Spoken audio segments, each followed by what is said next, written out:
ബികെഎം ടോക്സിലെ മറ്റൊരു വീഡിയോയിലേക്ക് സ്വാഗതം. ഇത് ഡാൻസിന്റെ ഒരു ട്യൂട്ടോറിയൽ തന്നെയാണ്. എന്തായാലും നിങ്ങളുടെ സപ്പോർട്ട് അതെനിക്ക് ചില വീഡിയോസ് കാണുമ്പോൾ ഭയങ്കരമായിട്ട് ആൾക്കാർ ഇഷ്ടപ്പെടുന്നു. അപ്പൊ അതുകൊണ്ട് ഞാൻ ആലോചിക്കും, നിങ്ങൾക്ക് സത്യത്തിൽ ഇഷ്ടമുള്ള പാട്ട് ഏതാണെന്ന് നമുക്ക് പിടികിട്ടില്ല. ചിലർ ചോദിക്കുന്ന പാട്ടുകൾ എല്ലാവർക്കും ഇഷ്ടമാണ്, ചിലർ ചോദിക്കുന്ന അവർക്ക് മാത്രം ഇഷ്ടമാണ്. എന്തായാലും നിങ്ങൾ കമന്റ് ചെയ്യും, എനിക്ക് പറ്റുന്നത് പോലെ ഞാൻ പാട്ടുകൾ എടുത്തെടുത്തെടുത്ത് ചെയ്യുന്നതാണ് ഇന്ന്. പിന്നെ ഞാൻ ഇതൊക്കെ ചെയ്യുമ്പോൾ നിങ്ങൾക്കൊരു സോങ് എടുത്ത് സ്റ്റേജിൽ ചെയ്യാൻ കൂടെ പറ്റും എന്ന് കരുതിയിട്ടാണ് ഇടുന്നത് കേട്ടോ. അപ്പൊ ഞാനിതൊക്കെ ചെയ്യാറുണ്ട് സ്റ്റേജിൽ, അതുകൊണ്ട് നിങ്ങൾക്കും ഇടുന്നതാണ്. കുഴപ്പമൊന്നുമില്ല എന്ന് ഞാൻ വിചാരിക്കുന്നു. അപ്പൊ പറ്റുന്നവരൊക്കെ ചെയ്യാം. Anyway, once again welcome to this episode. എന്റെ ചാനൽ സബ്സ്ക്രൈബ് ചെയ്യുക, ഷെയർ ചെയ്യുക.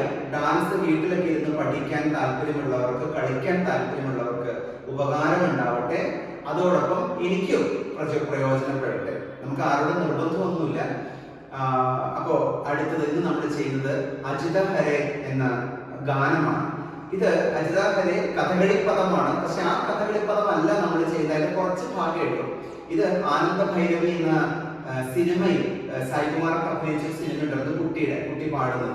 അപ്പൊ അതില് വന്ന ഒരു ഗാനമാണിത്. പാടിയത് കോട്ടയ്ക്കൽ മധു അങ്ങനെ ആരൊക്കെയാണ്, പക്ഷെ നല്ല രസമാണ്. അതേ കഥകളി പദത്തിന്റെ ചായയിലാണ് വന്നിരിക്കുന്നതെന്നാണ് ഞാൻ മനസ്സിലാക്കുന്നത്. ലിറിക്സ് വ്യത്യാസമുണ്ട്, പക്ഷെ ഇത് നമുക്ക് പഠിക്കാൻ ചെയ്യാൻ എളുപ്പമാണ്. രാഗം ശ്രീയാണ്, ശ്രീരാഗം. അപ്പോ അത് നമുക്കൊന്ന് നോക്കാം. ഇത് ഞാൻ എടുക്കുന്നത് ആരോഹ എന്ന് പറയുന്ന ഒരു ബാൻഡ് ചെയ്തിട്ടിരിക്കുന്നതാണ്. നിയർലി 5.1 മില്യൺ വ്യൂസ് ഉള്ള ഒരു ഗാനമാണത്. ഒരുപാട് ഈ കല്യാണ സീഡികളിലും അല്ലെങ്കിൽ അത്തരത്തിലുള്ള കയറി പോയ ഒരു മ്യൂസിക് ആണ്.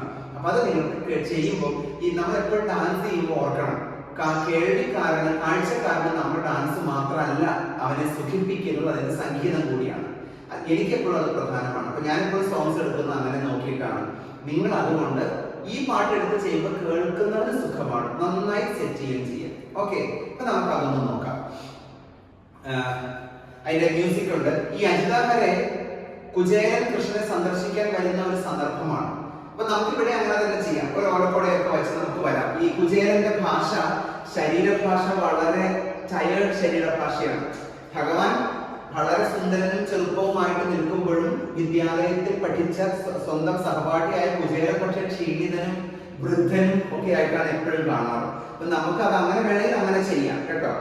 പിന്നെ അത്രയും വലിയ ലെവലിലേക്ക് നമ്മൾ പോയില്ലെങ്കിൽ നമുക്ക് ഈ ഓലക്കുട പിടിച്ചുകൊണ്ട് നമുക്കിങ്ങനെ വരാം. അതായത് നമ്മൾ ഭഗവാനെ തേടി വരികയാണ്, പക്ഷെ കാണുന്നില്ല എന്നുള്ളതാണ് അതിന്റെ ഒരു ഇതിവൃത്തം. അപ്പോ നമുക്കിങ്ങനെ വന്നു കഴിഞ്ഞിട്ട് നമ്മൾ ഇതവിടെ വെച്ചു. അതിന്റെ മ്യൂസിക് കുറച്ച് അങ്ങനെയുണ്ട്, റിതമിക്കല്ല, വെറുതെ മ്യൂസിക് ആണ്, താളമില്ല. അപ്പൊ അത് നമ്മൾ കുട ഇങ്ങനെ വെച്ചു. എന്നിട്ട് ആ പൂണൂല് നമ്മളൊന്ന് ഇങ്ങനെ 2 പ്രാവശ്യം ഒന്ന് ആക്കി, എന്നിട്ട് നമ്മൾ കഥയിലേക്ക് പറച്ചിലേക്ക് കിടക്കുകയാണ്.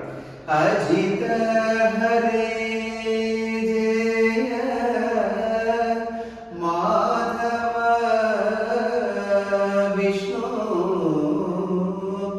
അജിത ഹരേ അതായത് എക്കാലവും ജയിക്കുന്നത്, ആർക്കും തോൽപ്പിക്കാൻ കഴിയാത്തത്. അപ്പൊ നമ്മൾ ചെയ്യുമ്പോൾ അജിത ഹരേ ജയ അല്ലെങ്കിൽ ജയ, ഇത് നർത്തകനാണ് എന്ന് വെച്ചാൽ വളരെ ക്ഷീണിതനായ കുചേലൻ ഇത്രയൊന്നും ചിലപ്പോൾ ചെയ്യാൻ പറ്റില്ല. കുചേലൻ അത് പാടാനേ പറ്റൂ, അല്ലെ? അല്ലെങ്കിൽ അത് കഥകളിയിലൊക്കെ നമ്മൾ അഭിനയിക്കുന്നത് പോലെയാണ് പറ്റും. അപ്പൊ ഇവിടെ ചിലപ്പോൾ അത് പറ്റണമെന്നില്ല. അപ്പൊ അവിടെ അജിത ഹരേ ജയ മാധവ കൃഷ്ണൻ. ഈ മാധവനൊക്കെ അർത്ഥമുണ്ട് കേട്ടോ. അപ്പൊ ആദ്യം ഞാൻ പറഞ്ഞതുപോലെയാണ് ഈ മാധവൻ, പക്ഷെ ആ തമമല്ല, അതുകൊണ്ട് വ്യത്യാസമുണ്ട്. എന്നാലും നമ്മൾക്ക് മാധവ വിഷ്ണു, വിഷ്ണുവിനെ കാണിച്ച് ത്രിപതാക പിടിച്ച് വിഷ്ണുവിനെ കാണിച്ചത് വിഷ്ണുവിന്റെ അവതാരമായിട്ടുള്ളവനെ എന്നുള്ള അർത്ഥത്തിലാണ് ഞാൻ ചെയ്യുന്നത്. ഓക്കെ, അജിത ഹരേ ജയ. ഇവിടെ ആർക്കും ജയിക്കാൻ കഴിയാത്തവനെന്നും ജയിക്കട്ടെ എന്നുള്ള അർത്ഥത്തിൽ നമ്മൾ പറയുന്നത് ജയ ജയ പാടില്ലേ. അപ്പൊ അങ്ങനെ നമുക്ക് ഏത് രീതിയിൽ വേണമെങ്കിൽ ചെയ്യാം. അല്ലെങ്കിൽ അജിത ഹരേ ജയ ഇങ്ങനെ എടുക്കാം. ജയിക്കാൻ കഴിയാത്തവൻ എന്നുള്ള അർത്ഥത്തിൽ എടുക്കാം. മാധവ വിഷ്ണു. അപ്പൊ രണ്ട് ഇന്റർപ്രിട്ടേഷൻ ഓൾറെഡി കാണിച്ചതുകൊണ്ട് ഏതെങ്കിലും ഒരെണ്ണം മാറ്റിയെടുക്കുക. അജിത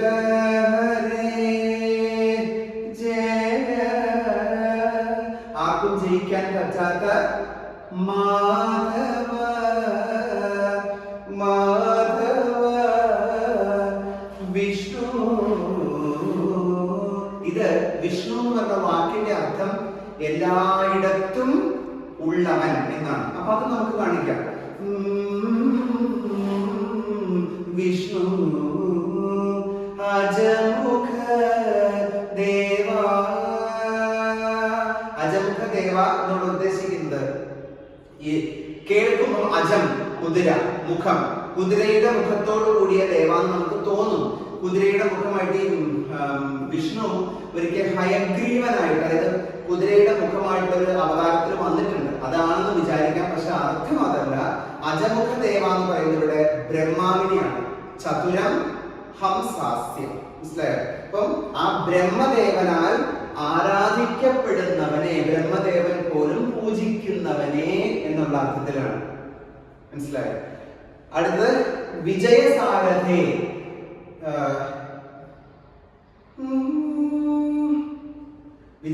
വിജയസാരഥി നമ്മൾ ഉദ്ദേശിക്കുന്നത് വിജയ, അതായത് അർജുനൻ. വിജയ സാരഥേ, അർജുനന് ഗീതോപദേശം കൊടുത്തവനെ എന്നുള്ളതാണ്. വിജയ സാരഥേ നാഥ. നാഥ ദ്വിജൻ ഒന്ന് പറയുന്നു. ദ്വിജൻ, ദ്വിജൻ ബ്രാഹ്മണൻ. അപ്പൊ ദ്വിജൻ, അതിന് മുമ്പ് ഒരു വേർഡ് അവിടെ കിടക്കുന്നുണ്ട് കേട്ടോ, പാവം അങ്ങനെ ഒരു സംഭവം, അത് ഞാൻ കേട്ടോ. അപ്പൊ ദ്വിജൻ ഒന്ന് പറയുന്നു, ഞാനൊരു കാര്യം ഒന്ന് പറയുകയാണ്. അപ്പൊ അതായത് അർജുനന് പോലും നാഥനായിട്ടുള്ളവനെ ഈ പാവപ്പെട്ട ദ്വിജൻ, ദ്വിജൻ രണ്ട് ശിഖരം പിടിച്ചിട്ട് ഇവിടെ നിന്ന് താഴേക്ക്, ലെഫ്റ്റിൽ നിന്ന് താഴേക്ക്, ഈ ദ്വിജൻ ഒന്ന് പറയുന്നു. രണ്ടാമത് പറയുന്നത് നമ്മള് വിജയസാരഥി. അപ്പൊ അതിന് ഞാൻ ആദ്യം നേരത്തെ ഒരു വീഡിയോ ചെയ്ത പോലെ കുതിരപ്പുറത്ത് ഇങ്ങനെ പോകുന്നു, അതായത് ഭഗവാനാണല്ലോ തേര ഓടിച്ചത്. അപ്പൊ അത് നമുക്ക് ചെയ്യാം. വിജയസാരഥേ നാഥ. നാഥ ഈ ദ്വിജൻ ഒന്ന് പറയുന്നു. ഓക്കെ, ഞാനൊരു കാര്യം ഒന്ന് പറഞ്ഞോട്ടെ. സുഗമ സംഗമമേറ്റം, സുജന സംഗമമേറ്റം, അതായത് മനസ്സിൽ നന്മയുള്ള അല്ലെങ്കിൽ മനസ്സിൽ നന്മയുള്ള, അങ്ങനെ എടുക്കാം. അപ്പൊ സുജന അജനങ്ങൾ, സുജന സംഗമം അവരുമായിട്ട് ചേരുന്നത് ഏറ്റവും നല്ലതാണ്. എന്തിന്? മോക്ഷം കിട്ടാൻ. നമുക്ക് മോക്ഷത്തെ അടിവയറ്റിൽ ഇപ്പൊ ഒരു സമാധി വിശേഷം നമ്മൾ കേട്ടിരിക്കുവാണല്ലോ, അതാണ് ഈ കാണിക്കുന്നത്. മോക്ഷ പ്രാപ്തിക്ക് അതെനിക്ക് നന്നായിട്ട് അറിയാം.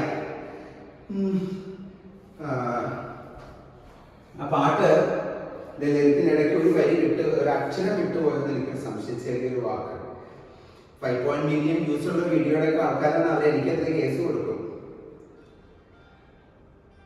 അപ്പൊ അതുകൊണ്ട് ഞാൻ തന്നെ മൂടി ഒപ്പിച്ച് കേൾപ്പിക്കാം.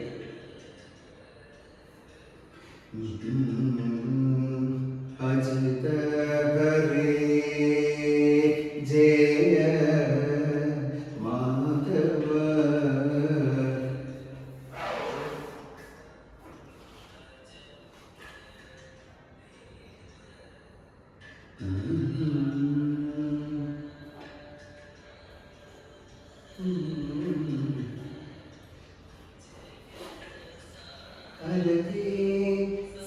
സാധു പാവമായ ഞങ്ങൾ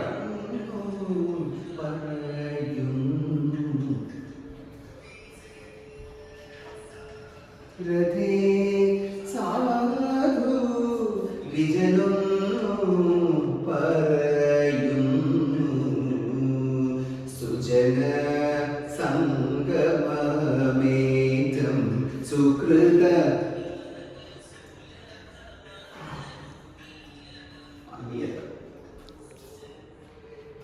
സുജന സംഗമമേറ്റം സുകൃത സുകൃത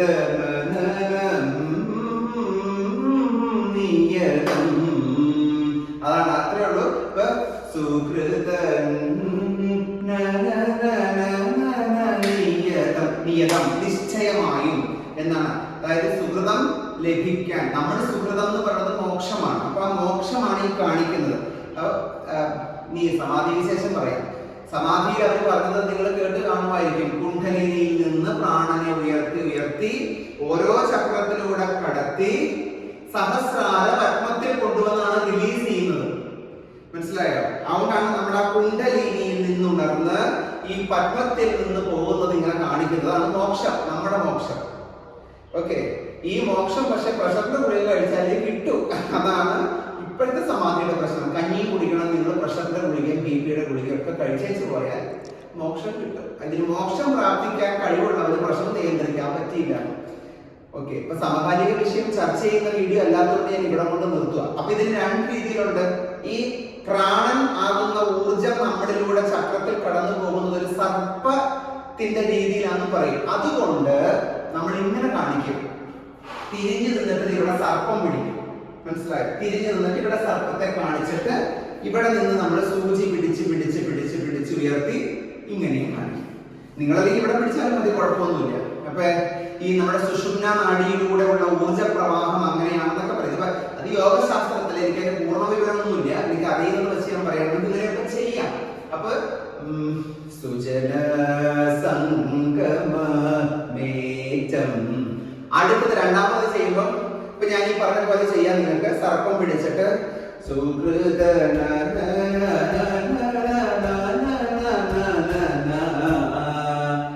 ലഭിക്കാൻ നിശ്ചയമായും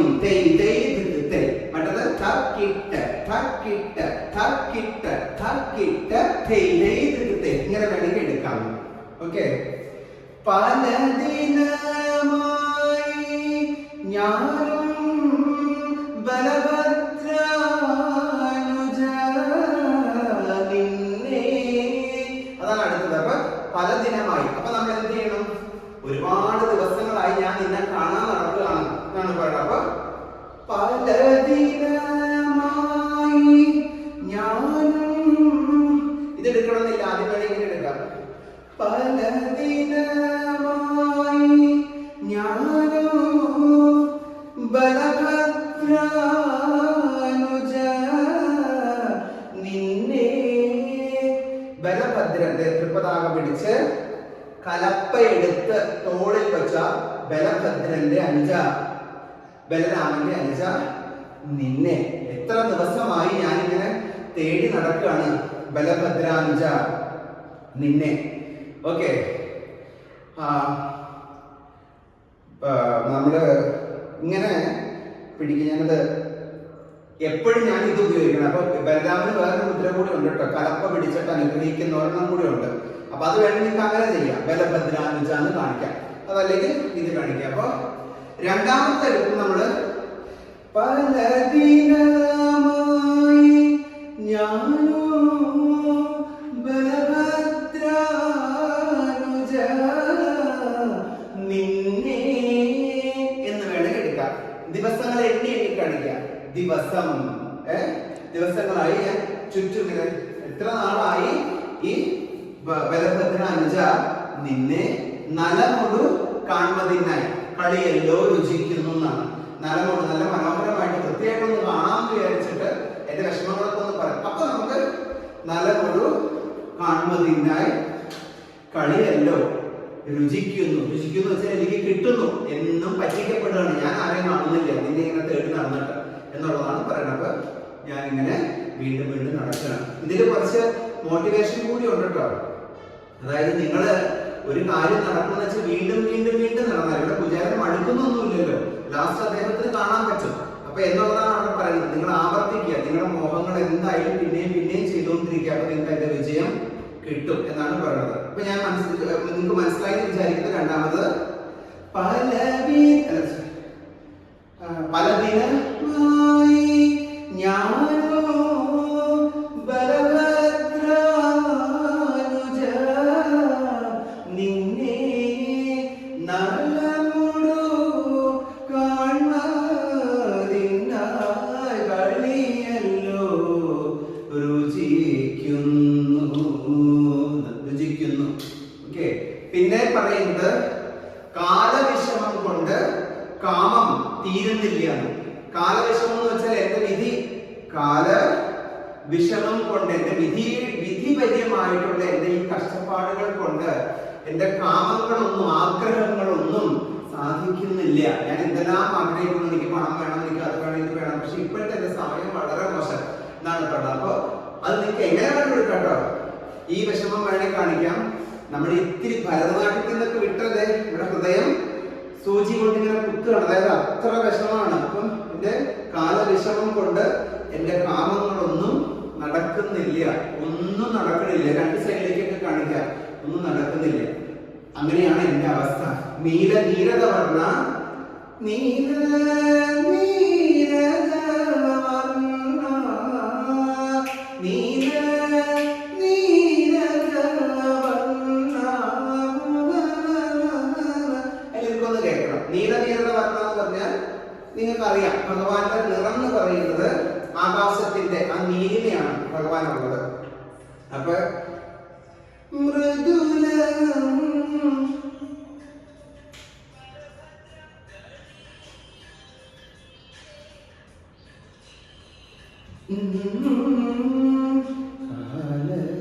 വിഷമം കൊണ്ടു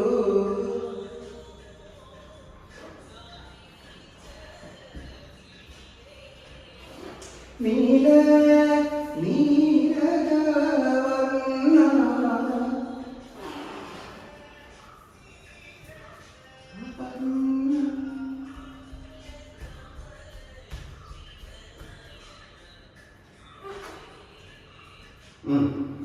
മൃദുല മൃദുല കമല രുചിര നയന നൃഹരേ. അപ്പം മൃദുല, ഈ മൃദുല എന്നൊക്കെയുള്ള നമ്മുടെ എക്സ്പ്രഷനിലൂടെ കാണിക്കാനേ പറ്റുള്ളൂ. മൃദുല, അത്ര മൃദുലമായ ഒരു കമലം പോലെയുള്ള ചുണ്ടും നയനത്തോടും കൂടിയവൻ. നൃഹരേ, നൃഹരേ എന്ന് വെച്ചാൽ അറിയാലോ, നമ്മുടെ നരസിംഹത്തെയാണ് അവിടെ നൃഹരേ ഉദ്ദേശിക്കുന്നത് എന്ന് ഞാൻ മനസ്സിലാക്കുന്നു. അങ്ങനെയല്ലേ? അതെ. അല്ലെങ്കിൽ അസുരനെ നിഗ്രഹിച്ചവനെ നമുക്ക് എടുക്കാം. ഇത് അസുരൻ മാത്രമല്ല കേട്ടോ, തിന്മ എന്ന അർത്ഥം കൂടി ഉണ്ട്. അപ്പൊ നൃഹരേ എന്നെടുക്കാം. അതല്ലെങ്കിൽ നമുക്ക് നൃഹരേ എന്നെടുക്കാം. അതായത് അല്ലെങ്കിൽ ഇത് നൃഹരേ മനുഷ്യനും മൃഗവും ചേർന്നവൻ എന്ന അർത്ഥത്തിൽ നരസിംഹ എന്ന് വേണേ എടുക്കാം. അപ്പൊ നീലനീരത ഞാൻ പറഞ്ഞു. നീല നീരത വർണ്ണ വർണ്ണ. എന്റെ ഈ കൈ ഒരിക്കലും ഇറക്കില്ല, വർണ്ണ. അത് അടുത്തത് നീല നീരത വർണ്ണ. താതയിലേക്ക് എടുത്തിട്ട് വരിക. നീല നീരത വർണ്ണ. അപ്പൊ ഞാൻ ആദ്യം പറഞ്ഞല്ലോ, മൃദുല കമല രുചിര നയന നൃഹരേ നൃഹരേ. ഇതൊന്നോടെ ഉണ്ട് കേട്ടോ. അപ്പൊ വീണ്ടും നമുക്കിത് എടുക്കാം. നീല നീരത വർണ്ണ മൃദുല മൃദുല അല്ലെങ്കിൽ മൃദുല മൃദുല കമല രുചിര നയന നൃഹരേ നൃഹരേ. അജിത ഹരേ ജയ മാധവ വിഷ്ണു അജമുഖ ദേവ നാദാദേവു. എന്നിട്ട് ആ നമ്മുടെ ഓലക്കുട എടുക്കുക, പതിയെ നോക്കി നോക്കി നമ്മളിങ്ങനെ പോവുക. അപ്പൊ ഐറ്റം പോകും. ഇത്ര സിമ്പിൾ ആയിട്ട് പഠിക്കാം അല്ലേ? അപ്പൊ നിങ്ങൾ ഞാൻ പാട്ട് ഡിസ്ക്രിപ്ഷനിൽ ഇടാം, ഇതൊന്ന് ചെയ്ത് പഠിക്കുക. Okay, so thank you so much. എന്തെങ്കിലും മിസ്റ്റേക്സ് ഒക്കെ അതിലുണ്ടെങ്കിൽ ക്ഷമിക്കണം എന്ന് ഞാൻ പറയാണ്. നമ്മളൊന്നും എല്ലാം പഠിച്ചിട്ട് വരില്ലല്ലോ. അതപ്പോ അതുകൊണ്ട് ചിലപ്പോ ഈ നമ്മൾ എന്തെങ്കിലും ഒരു റിസർച്ച് നടത്തും. ഞാൻ അത്ര സമയം കിട്ടൂല. പഠിച്ചിട്ടേ ഞാൻ പറയൂ, പക്ഷെ എന്നാലും ഇത്തിരി മടിയുണ്ട്, കുറച്ച് തിരക്കുണ്ട്. അപ്പൊ എവിടെയെങ്കിലും സാറേ അതല്ല അതിന്റെ അർത്ഥം എന്ന് പറഞ്ഞാൽ നിങ്ങളത് കറക്റ്റ് ചെയ്തോളുക. ഒരു ചെറിയ തെറ്റൊക്കെ നിങ്ങൾ കണ്ടുപിടിക്കും, അപ്പോഴേ അതിന്റെ രസം. നിങ്ങൾക്കും ഒരു പഠനം വേണമല്ലോ. ഇപ്പൊ അത് പറഞ്ഞ് തീർത്തല്ല ഞാൻ പോയേക്കാം. ഒരു വീഡിയോയ്ക്ക് ആരോ ഒരാൾ കമന്റ് ഇട്ടു, വേറൊന്നുമല്ല, താതയും ദൈവങ്ങളുടെ അടവ് ചെയ്യുമ്പം സ്വസ്തികത്തിലല്ലേ താ വരണം എന്നൊക്കെ പറഞ്ഞു. ഏത് തായാണ് ആ പണ്ഡിതൻ ഉദ്ദേശിച്ചതെന്ന് എനിക്ക് മനസ്സിലായില്ല സത്യത്തിൽ. ഇനി ഞാനിത് വളരെ വ്യക്തമായിട്ട് ചെയ്തിട്ടുണ്ട്, അതിലെന്താണെന്നുള്ളത് ഇപ്പോഴും എനിക്ക് മനസ്സിലായിട്ടില്ല. എനിക്ക് മനസ്സിലായത് കാണിച്ചു തരാം. എന്റെ കാലൊന്ന് സൂം ചെയ്തോളൂ കേട്ടോ, കാലിലേക്ക് ഒന്ന് സൂം ചെയ്തോളൂ. താതയും ചെയ്ത അടവ് താ തേയ് തേയ്, ഇത് സ്വസ്തികമാണ്. തേയ് ത തേയ് തേയ് ത, ഇത് 2 പ്രാവശ്യം വരും. നമ്മൾ അടുത്തതിലേക്ക് കടക്കുമ്പോൾ, അതായത് അടുത്ത ലെഫ്റ്റ് സൈഡിലേക്ക് കടക്കുമ്പോൾ, അതായത് തീർന്നു വരുമ്പോൾ ത തേയ് തേയ് ത. ഈ ത ഇവിടെ സ്വസ്തികത്തിൽ ചവിട്ടുകയോ ആയതത്തിലേക്ക് വരികയോ ചെയ്യാം. രണ്ടും കറക്റ്റ് ആണ്. ഇതിൽ ഏതാണ് ആ പണ്ഡിതൻ ഉദ്ദേശിച്ചത് എനിക്ക് മനസ്സിലായില്ല. അപ്പം ഇത്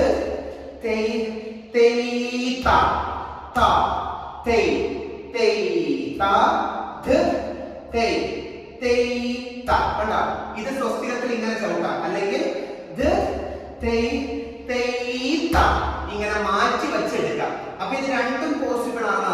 മനസ്സിലായോ? ഒന്നുകൂടെ ഞാൻ കാണിക്കണം. ഞാൻ തീരുന്ന ഭാഗമാണ് കാണിക്കണം കേട്ടോ.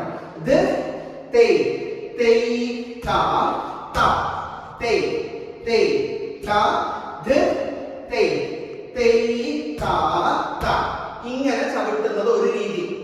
മനസ്സിലായോ? രണ്ടാമത്തത്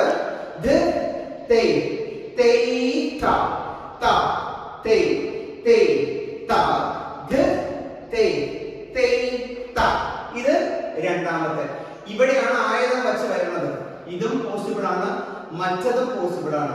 നമ്മൾ പഠിക്കുന്നത് ആദ്യത്തെയാണ്, രണ്ടാമത്തതും ഓക്കെ ആണ് എന്നുള്ളതേ ഉള്ളൂ. അപ്പോ ഞാനിത് പറയാൻ കാരണം, അദ്ദേഹത്തിന്റെ കമന്റ് തീർച്ചയായിട്ടും ഞാൻ സ്വീകരിക്കും. നമുക്കൊരു തെറ്റ് പറ്റിയാൽ, പക്ഷെ ആദ്യം പോയി പഠിച്ചിട്ട് വരൂ.